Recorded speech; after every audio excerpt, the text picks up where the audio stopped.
ഭവാനെ ഇന്നെങ്കിലും 10 കച്ചവടം നടന്നിരുന്നെങ്കിൽ കുടിശ്ശിക തീർത്ത് ശമ്പളം ചോദിക്കായിരുന്നു. ശമ്പളം മേടിക്കണ കാര്യം മാത്രം പ്രാർത്ഥിക്കാതെ കച്ചവടം നടക്കണം കൂടെ പ്രാർത്ഥിക്കും. കച്ചവടം നടക്കാൻ വേണ്ടി ഞാൻ പ്രാർത്ഥിക്കുന്നത്. ഇതെന്തോന്നത് കൈ തൂക്കൊണ്ടിരുന്നത്? മോഡലൊക്കെ ഞാൻ കൊണ്ടുവന്നിട്ടുണ്ട്. മോഡലാ? വർഷങ്ങൾക്ക് മുമ്പ് കൊണ്ടുവച്ച മോഡലായി ഇരിക്കുന്നത്. ഒരെണ്ണം കച്ചവടം ചെയ്തിട്ടില്ല. ഇത് ആഗ്രഹം ഇല്ലാഞ്ഞിട്ടാണോ? നമ്മളിപ്പോ എല്ലാ ദിവസവും കട തുറന്നു വെക്കും, ഒരൊറ്റ മനുഷ്യനെ കടയിടത്ത് കയറൂല.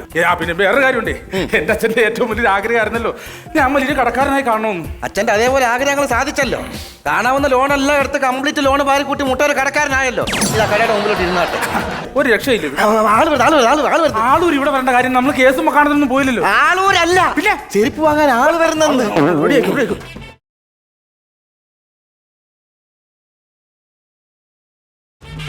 ഹലോ, നമസ്കാരം. ഭയങ്കര കടയാണ്, നല്ല കച്ചവടം. ചെരുപ്പ് കടയല്ലേ? അങ്ങനെ ചോദിച്ചേ. ചെരുപ്പ് കടയാണല്ലോ, പിന്നെ ബ്രെഡ് അടുക്കി വെച്ചേക്കാണെന്ന് ഓർത്തു. എടുക്കട്ടെ. ഈ വേണ്ട ചെരുപ്പ് കടയൊന്നും കണ്ടാലോ പൊട്ടാ. വെറുതെ ചോദിച്ചതായി ആണാന്നറിയാൻ വേണ്ടി. പിന്നെ എനിക്കൊരു ഷൂസ് വേണം. ഫയർഫോഴ്സിൽ നിന്ന് വരുവാണ് ഇയാള്. അവിടെ കൊല്ലു അണ്ണാ, എനിക്കൊരു ഷൂസ് വേണം. മലയാളി കൊട ഇരിപ്പുണ്ടോ? മലയാളി മഴയല്ലേ, മഴ നനഞ്ഞ അവിടെ ഒന്ന് ചോദിച്ചോ. എന്താ വേണ്ടത് പറ. അതെ, എന്താ വേണ്ടത്? പിന്നെ നമ്മളെ കല്യാണം കഴിഞ്ഞ ചെരുപ്പുണ്ടോ? എങ്ങനെ കല്യാണം കഴിഞ്ഞ ചെരുപ്പ്? നിനക്ക് വല്ല കുഴപ്പമുണ്ടോ? അപ്പൊ അതിനെപ്പറ്റി ഇങ്ങനെ അറിഞ്ഞൂടെ അണ്ണ? ഈ കല്യാണം കഴിഞ്ഞ ചെരുപ്പ് എന്ന് പറഞ്ഞാലേ കെട്ടുള്ള ചെരുപ്പില്ലേ, അതാണ് കല്യാണം കഴിഞ്ഞ ചെരുപ്പ്. അത് കെട്ടിയ ചെരുപ്പ്. ഈ കല്യാണം കഴിക്കാത്ത ചെരുപ്പുണ്ട്, ഈ കെട്ടാത്ത ഇങ്ങനെ തുറന്നു കിടക്കുന്ന ചെരുപ്പില്ലേ, അതാണ് കല്യാണം കഴിക്കാത്ത ചെരുപ്പ്. അതൊക്കെ അറിയാല്ലേ? ഭയങ്കര കോമഡിയാണ്. നിന്റെ ഈ വരവും പെരുമാറ്റമൊക്കെ കണ്ടിട്ട് നിനക്കൊരു വിധവാ ചെരുപ്പ് തരേണ്ടി വരും. അതെന്തുവാ? നീ അടുത്തൊന്നും സംസാരിച്ചു കഴിഞ്ഞാൽ എന്താണ് നിന്നെ തല്ലിക്കൊല്ലും ഞാൻ. അപ്പൊ നിന്റെ ഭാര്യ എന്നാലും വിധവയാകുമല്ലോ, അപ്പൊ തരുന്ന ചെരുപ്പാണ് വിധവാ ചെരുപ്പ്. ചോദിക്കണ്ട. ഈ ചെരുപ്പ് എത്ര രൂപയാണ്? നിനക്ക് അതേ കയറത്തുള്ളൂ. ഇനി വന്നേ. ഇതാണെങ്കിൽ അടിപൊളിയാണ്. എന്താണെന്നറിയാമോ? നമുക്ക് ക്ഷീണം വരുമ്പോ കയറി കിടക്കാം, പിന്നെ പ്രളയം വരുമ്പോ നമുക്ക് ഇതിന്റെ മണ്ടേ കയറി ഇങ്ങനെ ഒഴുകി പോകാം. നമുക്ക് ഇവിടെ കൊണ്ട് തീരുന്നില്ല. ഇനി വാനിയോ പിന്നെ പറയട്ടെ, ഇവിടെ ഇത്രയും സാധനങ്ങളുണ്ട് കേട്ടോ. ഇതൊക്കെ ഇഷ്ടം പോലെ ചെരുപ്പുണ്ട് ഇവിടെ. പറ്റിയ ചെരുപ്പ് ഞാൻ തരാം. ഓഹോ, അയ്യോ ഇടുക്കാച്ചി. ഇത് എങ്ങനെയാണെന്ന് നോക്കിയാൽ നല്ല പുതിയ ലേറ്റസ്റ്റ് വെർഷൻ ആണ്. സെറ്റപ്പ് സംഭവമാണ്. എത്ര രൂപ ഇത്? ഇത് 300 രൂപയാണ്. അയ്യോ കൂടുതലാ. ഒരു 250 രൂപ തന്നാൽ മതി. 50 രൂപ ഡിസ്കൗണ്ട് ആണ്. വേറെ ഒരു കടയിലില്ല ഈ സംഭവം. 250 രൂപ കൂടുതലാ. കുഴപ്പമില്ല, 250 രൂപ കൂടുതല. 500 രൂപ ഉണ്ട്. രണ്ടെണ്ണം എടുത്തേ. അല്ല അതെ, ഹലോ, ബാക്കി എന്തിനു ബാക്കി? ഇത് 250 രൂപ, ഇത് 250 രൂപ. 500 രൂപ ആയില്ല, ഞാൻ രണ്ടെണ്ണം എടുത്ത്. മറ്റുള്ളവരെ പറ്റിച്ച് ജീവിക്കേണ്ട യാതൊരു ഗതികേടും നമുക്കില്ല. പിന്നെ ഇങ്ങനത്തെ ഒരു സ്ഥാപനം നടത്തുമ്പോൾ കണക്ക്, നമ്മൾ എപ്പോഴും കണക്ക് വേണം, കണക്ക് തെറ്റരുത്. എന്നാലേ നമ്മളെ ജീവിതം മുന്നോട്ട് പോകും. ഇങ്ങനെയുള്ള ഒരു 10 പേര് വന്നിരുന്നെങ്കിൽ അല്ലേ?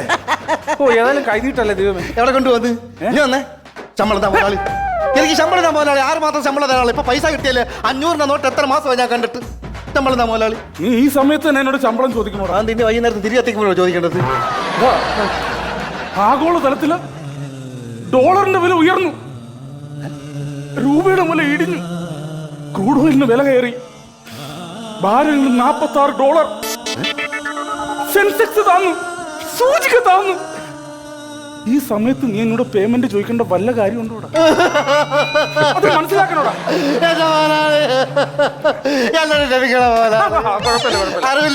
അതാണ് നിനക്ക് അറിവില്ലാതെ.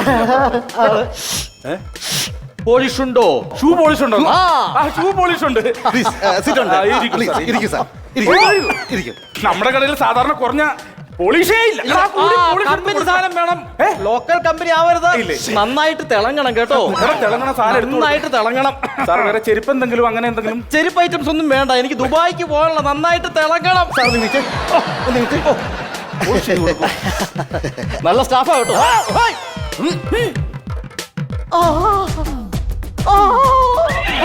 എവിടെയെങ്കിലും ഏതെങ്കിലും മുക്കിന് മൂലൊക്കെ പിള്ളേരിരുന്ന് മൊബൈൽ കാണുന്ന സൗണ്ടായി കേൾക്കണം. എന്നെ കാണിക്കണേ. പിന്നെ മുറിവിന് മരുന്ന് വെച്ചെടുത്ത് സ്ഥലത്തേക്ക് പിടിച്ചു കഴിഞ്ഞാൽ പിന്നെ വേദന എടുക്കത്തില്ല. അതൊക്കെ ചെയ്ത് കൊടുക്കണം. അതൊക്കെ ഇതെന്ത് പരിപാടിയാണ് കാണിച്ചിരിക്കുന്നത്? ഇതാണോ തിളക്കം? ഇതാണോ തിളക്കം? ഇത്തളം കിട്ടില്ലേ? ഇല്ല. നിങ്ങൾ ഈ കട അടച്ചിട്ട് വേറെ വല്ല പണിക്ക് പോ. ഏറ്റവും കൂടി പോളിഷ് ഇട്ടാണ് ചെയ്തത് പിന്നെ ഏറ്റവും കൂടിയ പോളിഷ് ഇതല്ലേ? സാറ് 4000 രൂപ കൊണ്ട് സാധനമില്ല സാർ ഇത്. ഇതെന്നറിയാമോ? അവനൊരു ഷൂ പോളിഷ് ചെയ്യണം, അവന് ദോസിനെ ഒന്ന് ഷൂ പോളിഷ് ചെയ്ത് നമ്മളെ ചീത്ത പറഞ്ഞിട്ട് പോയി. സംഭവം തീർന്നല്ലോ. എക്സ്ക്യൂസ് മീ, സോറി കേട്ടോ, എനിക്ക് തെറ്റി പറ്റിയതാ. അടിപൊളിയാണ് കേട്ടോ, സുന്ദരമായിട്ട് തിളക്കിയിട്ടുണ്ട്. എനിക്ക് ഞാൻ ഹാപ്പിയാ. പുറത്തേക്ക് ഇറങ്ങിയപ്പോഴേ എനിക്ക് ഇതിന്റെ തിളക്കം മനസ്സിലായത്.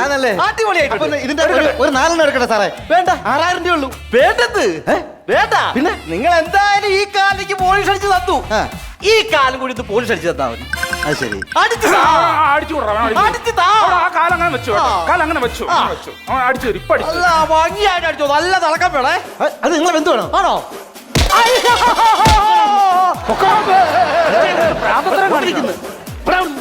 മുതലാളി മുതലാളി മുതലാളി കടയുടെ മുതലാളിയോ?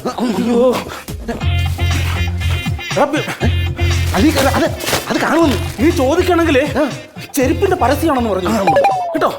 ഓടേണ്ട ഓടേണ്ട ഓടി തളരേണ്ട, ഓമന പൂമുഖം മാടിടേണ്ട.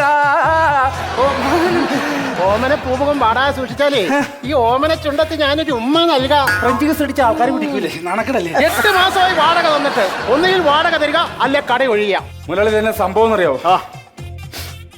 ആഗോളതലത്തിൽ ഡോളറിന്റെ വില കയറി, രൂപയുടെ മൂല്യം ഇടിഞ്ഞു, സെൻസസിന്റെ സൂചിക്ക് അങ്ങ് താന്നു, ക്രൂഡോയിലിന്റെ വില ഭയങ്കരമായിട്ട് കയറി, രൂപയുടെ മൂല്യം ഇടിഞ്ഞു. ഞാൻ എങ്ങനെ തരും? ഇടിഞ്ഞ സാധനം നമുക്ക് എങ്ങനെ നന്നാക്കി എടുക്കാം. ഒളിഞ്ഞ പോയാലും നമുക്കൊരു ഷീറ്റ് വെച്ചെടുക്കാം. പിന്നെ ഡോളറിന്റെ വില കുത്തനെ കയറിയല്ലോ, നമുക്കതൊരു ഏണി വെച്ച് താഴെ ഇറക്കാം. ക്രൂഡ് ഓയിലിന്റെ വില നമുക്ക് അഡ്ജസ്റ്റ് ചെയ്യാം. അത് ഇത് വാടകയും തമ്മിൽ എന്താടാ ബന്ധം? 8 മാസമായി നീ വാടക തന്നിട്ട് ഒന്നീ കടയൊഴിയ അല്ലെങ്കിൽ എനിക്ക് വാടക തരിക. കച്ചവടം നടക്കാതെ ഞാൻ എങ്ങനെ വാടക തരും? എനിക്ക് വാടക കൃത്യമായിട്ട് കിട്ടണം. ഞാൻ വൈകുന്നേരം വരും. എന്റെ വാടക കിട്ടിയില്ലെങ്കിൽ പറഞ്ഞേക്കാം ഞാൻ, കേട്ടോ. ക്രൂഡ് ഓയിലിന്റെ വില കുറഞ്ഞെന്നും പറഞ്ഞ എന്റെ കടയുടെ വാടകരായിരിക്കും. ഇവിടെ ക്രൂഡ് ഓയിലിന് വില കുറഞ്ഞാലും ആരും ചോദിക്കാനും പറയാനും ഇല്ലേ? അല്ല, വില കൂടിയാലും കുറഞ്ഞാലും ഇവിടെ കച്ചവടത്തിലാണല്ലോ പ്രശ്നം.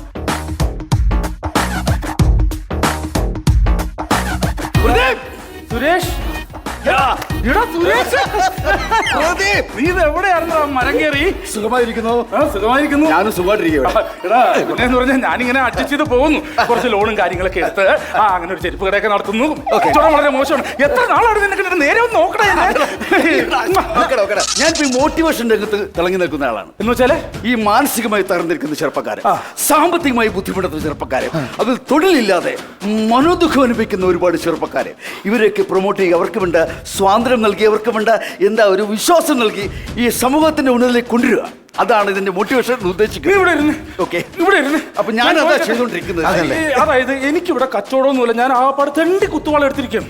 എന്നെ എങ്ങനെയെങ്കിലും രക്ഷപ്പെടുത്താൻ ഒരു വഴി നീ കാണിച്ചു തരണം. നീ വിഷമിക്കേണ്ട, നീ എന്റെ സുഹൃത്താണ്. നിനക്ക് വേണ്ട എല്ലാ നിർദ്ദേശവും ഞാൻ തരും. ഓക്കെ. നമ്മൾ ആദ്യം ചെയ്യേണ്ടത് നല്ല സ്റ്റാഫിനെ വെക്കുക എന്നുള്ളതാണ്. അത് അത് തന്നെയല്ല, ആ സ്റ്റാഫ് എഫേർട്ട് എടുക്കണം. ആണോ?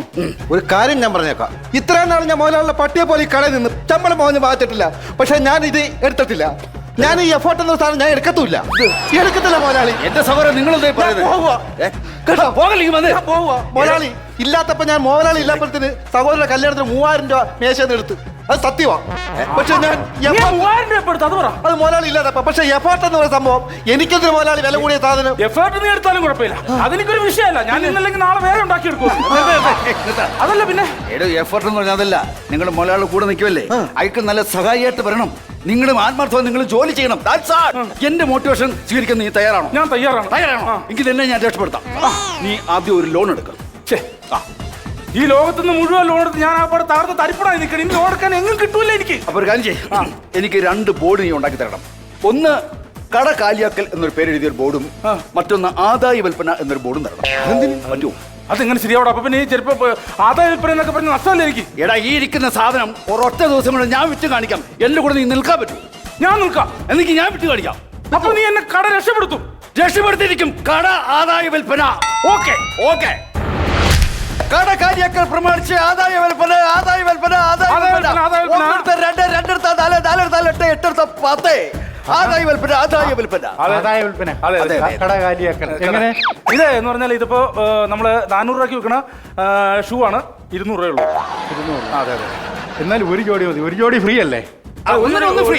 ഒന്ന് ഫ്രീ ആണ്. ഓക്കെ. ആ ഫ്രീയുടെ ഒരു പാക്കറ്റ് ആദായ വിൽപ്പന ആദായ വിൽപ്പന ആദായ വിൽപ്പന ആദായ വിൽപ്പന സലാലാട്ട സലാലാട്ട. ഓടി വരണം ആവശ്യമുള്ള ചെരുപ്പകൾ എടുക്കണം പോണം. കച്ചവടം ആദായ വിൽപ്പന. സംഭവം കൊള്ളാം കേട്ടാ. സാധനം 100 രൂപയുടെ സാധനം നമ്മൾ 400 രൂപ പറഞ്ഞിട്ട് 200 രൂപ കൊടുത്തത്. എന്നാലും 100 രൂപ ലാഭമല്ലേ? ഇനി ഭയങ്കര മോട്ടിവേഷൻ. ഞാനുണ്ടടാ നിന്റെ കൂടെ ഞാനുണ്ട്. ആദായ വിൽപ്പന ആദായ വിൽപ്പന ആദായ വിൽപ്പന. നമസ്കാരം. അല്ല ഇത് ആദായ വിൽപ്പന കടകാലിയാക്കലാണല്ലോ. അല്ലേ? അപ്പൊ എങ്ങനെ എമൗണ്ടും മറ്റു കാര്യങ്ങളൊക്കെ ഒന്നെടുത്താൽ 2. ഒന്നെടുത്താൽ 2. രണ്ടെടുത്താൽ 4 4 എടുത്താൽ 8. അപ്പൊ ഞങ്ങൾക്ക് ഈ വളരെ പാവങ്ങൾക്ക് കൊടുക്കാൻ വേണ്ടിയാണ്. അപ്പൊ ഞങ്ങൾക്ക് കുറച്ച് കൂടുതൽ വേണ്ടി വരും. ഇവിടെ ഇരിക്കുന്ന മുഴുവൻ സ്റ്റോക്കും തരുന്നതിൽ ബുദ്ധിമുട്ടില്ലല്ലോ. ഒരു പരാതിയില്ല. അപ്പൊ എങ്ങനെ കൊണ്ടുപോകുന്ന ഇപ്പൊ ഇങ്ങനെ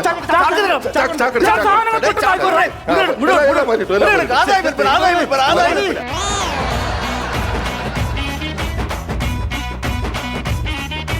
എന്റെ ഷൂടെ ഫ്രീ. കംപ്ലീറ്റ് സാധനങ്ങൾ ഈ കടയിൽ ഉണ്ടായിരുന്ന കംപ്ലീറ്റ് സാധനങ്ങൾ എടുത്തു വെച്ചിട്ടുണ്ട്. അപ്പൊ നമുക്കൊരു പിക്കപ്പ് കിട്ടോ? പിക്കപ്പ് പിക്കപ്പ് എല്ലാം ഒപ്പിച്ചു തരാം. പക്ഷെ ഇതിന്റെ ക്യാഷ് എങ്ങനെയാണ്? ഇത് ക്യാഷ് എടുക്കാം. മുതലാളി നീ ഓടിയിട്ട് കാര്യമൊന്നുമില്ല. നിന്റെ പുറകെ നടന്ന് ടോമാഞ്ചേരിയിലെ പട്ടിയുടെ അവസ്ഥയാ എനിക്ക് കേട്ടോ. സാറ് ഇവിടെ വന്ന് നിൽക്കുകയാണ്. എന്റെ പൊന്നെ, ഈ കട ഒഴിപ്പിച്ച് വാടക കരസ്ഥമാക്കി തന്ന എനിക്ക് അതിന് വേണ്ടി മോട്ടിവേഷൻ എടുത്ത എന്റെ സാറാ ഇത്. അതെല്ലാം പരിപാടിയാണ് കാണിച്ചത്. അതെന്നാ പോക്കത്തറ കാണിച്ചേ? എടാ നിന്നെക്കാളും മുമ്പ് ഈ എന്നെ പുള്ളി വന്ന് സന്ദർശിച്ചു. എന്നിട്ട് പറഞ്ഞു ഈടെ കുറച്ച് പണം കിട്ടാനുണ്ട്, ആ പണം നീ വാങ്ങി തന്ന് എന്നെ ഒന്ന് മോട്ടിവേറ്റ് ചെയ്യണമെന്ന് പറഞ്ഞു. അതുകൊണ്ട് ഞാൻ ചെയ്തു കൊടുത്തു. ഞാനൊരു തിയറിക്കൽ പറഞ്ഞു, ഈടെ പ്രാക്ടിക്കലാക്കി. അപ്പൊ എന്റെ കടയുടെ കാര്യം എന്തായി? മുതലാളി ഓഹരി വീണ് ഇടിഞ്ഞ് മുതലാളിയുടെ കടയും അടഞ്ഞ്.